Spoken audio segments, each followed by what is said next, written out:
ቅጽበት በደረሰባችሁ ስብራት ለምንድነው ሁሉ ጊዜ ተሰብራችሁ የምትኖሩት? አንዴ ነው የወደቃችሁ፣ አንዴ ነው የተሳሳታችሁት። ሁሉ ጊዜ ግን መነሳት አለ።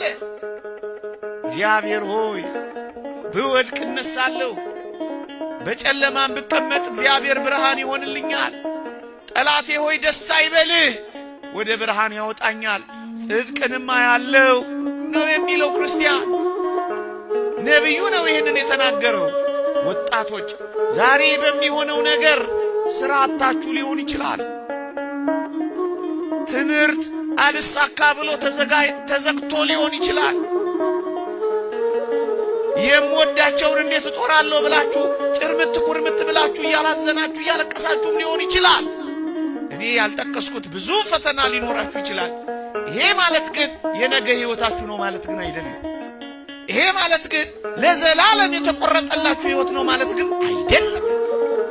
በዚህ ቅጽበት ይልቅ ወደ እግዚአብሔር ጸጋ ይልቅ ወደ እግዚአብሔር ምስጢር ነው እንጂ መድረስ ያለባችሁ። ልሙት በቃ ለምን ትላላችሁ?